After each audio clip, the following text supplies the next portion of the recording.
un nouveau média.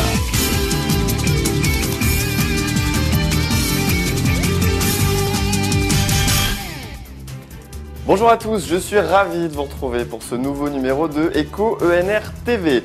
Pour commencer, je vous propose qu'on se dirige vers l'actu et puis on ira également faire un petit tour du côté de l'agenda. C'est par ici que ça se passe, c'est parti. Des plantes productrices d'énergie électrique, absolument. Des chercheurs du CNRS ont transformé l'énergie chimique issue de la photosynthèse en énergie électrique.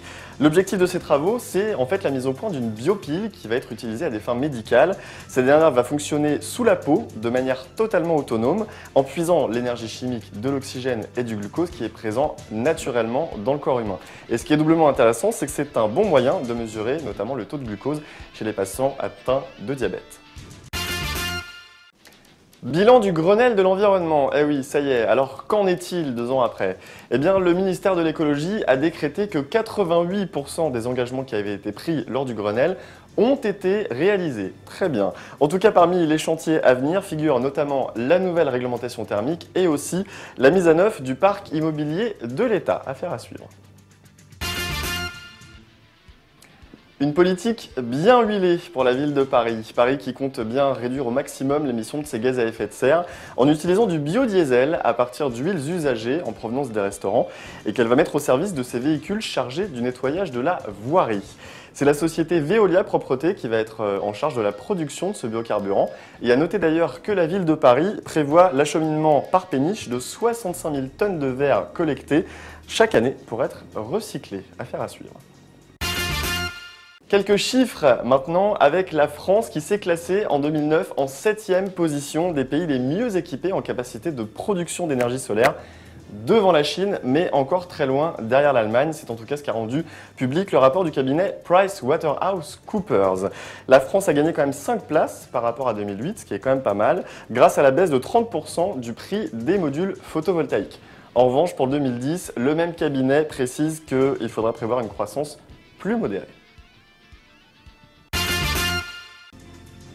Plus de 20% d'énergie renouvelable dans la consommation européenne. Les objectifs sont atteints. C'est la barre qui avait été fixée par la Commission européenne. Et on arrive, figurez-vous, à 20,3% d'énergie renouvelable dans la consommation d'énergie globale. C'est plutôt pas mal.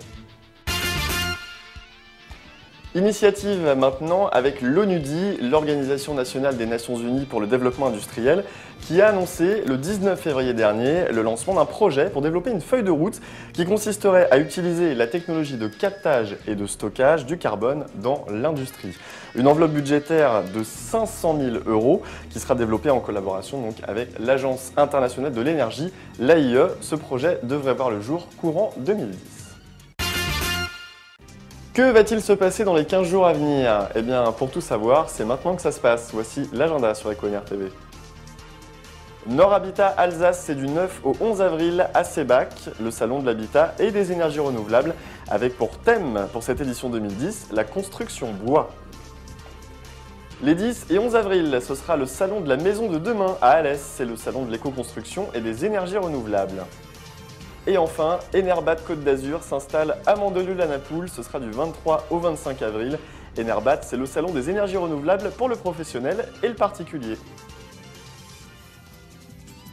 Voilà, Eco ENR TV, c'est déjà fini pour cette semaine. Alors pour ceux qui ne connaîtraient pas encore l'existence d'Eco ENR TV, bizarrement, sachez que vous pouvez vous abonner et recevoir directement dans votre boîte mail la newsletter, c'est en vous abonnant juste ici. Et vous avez également accès, quand vous le voulez, à la vidéothèque, juste là. A très vite sur Eco ENR TV, ciao.